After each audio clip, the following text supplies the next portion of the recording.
Hello there yourself. The amount of times I started and stopped or watched as this game went on sale and off sale, it's almost like my brain was saying, don't waste your money. I think I paid $8 for this game on a steep PlayStation discount, and after my first impression, I don't even think it's worth that. I first played Star Wars Rogue Squadron on the N64 at launch. Tesla. It's a mining colony, but the Imperials often keep political prisoners here too. There should be an armored hover train nearby, transporting captured rebels to a central station before moving on to the prison. I'm sure Wedge is with them. Luke, I'm reading a small convoy at Mark 49. I'm also scanning a lot of human life readings. It could be the prisoners. That's not them. Follow the hover train. Lock S-foils in attack position. In order to play, you need the expansion pack, which Nintendo included with a few top titles that could use it. This was back when you didn't have to pay $70 for a remote with stick drift and had options. I always loved the original Rogue Squadron, not only as a Star Wars fan, but also as a fight combat game. A flight combat game. Star Wars Squadrons is one of the weakest attempts at making a spiritual successor to Rogue Squadron or Rogue Squadron 2, which came out on the GameCube a little over 2 months at launch. Enemy fighters approaching from all directions. We're surrounded. I copy, Wedge. We've got to blast our way through. You've received the Advanced Proton Torpedo Tech upgrade. I will give the game credit. The details inside the X-Wing and TIE Fighter really make you feel like you're flying one, so the experience of playing in VR would probably be very dope, but after hearing the effects and voice acting, I would have had to pull out a mission within an hour or maybe two. The fact the game has less features or on par in some areas with the OG Rogue Squadron game.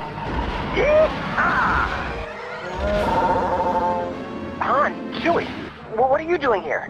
How you doing, kid? Thought I might give you a hand. This is my hometown, after all. Is not only embarrassing, but showcases the lack of any passion for the world of Star Wars. The fact I can't walk around the base and has a point-and-click adventure style either was done because the game was rushed, or EA and the developer Motive Studios really thought they achieved the bare minimum and it was enough to sell fans on.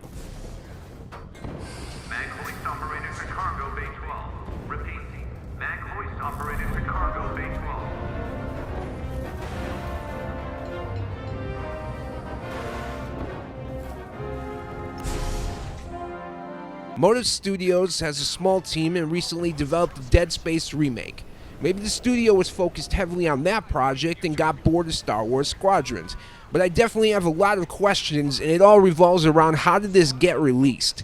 If the game wasn't listed at full price or was $20 VR experience and that's how it was marketed, I wouldn't have such an issue with it. Shoehorning in characters like Wedge Antilles only cheapens the experience even more. Wedge Antilles, Rogue Squadron.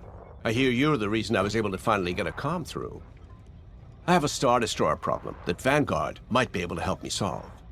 We need a Star Destroyer for Project Starhawk, intact. Now we prove what Vanguard's made of. Wedge, if you would.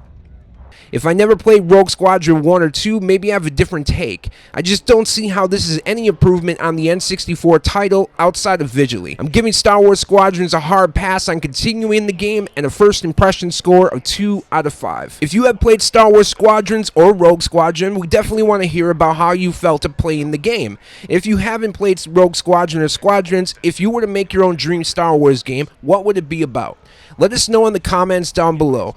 Also down below, you'll find a description with me and my brother Rocky's all of his socials, as well as a link to our main channel Smokin sessions, where we do movie reviews, watch-alongs, and keep you in the know on all things cinema. If you enjoyed this video, feel free to leave a like, and don't forget to hit the subscribe button so you don't miss out on videos like this from us in the future.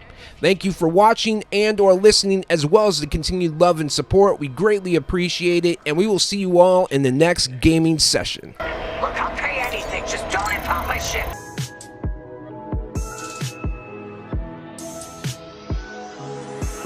I spaced out of my head to the depths of the universe. It's a spell or a chance just to open up a newer curse. I know it's not often you find a handsome fella like me fighting for the rebellion, or New Republic, or whatever we are now.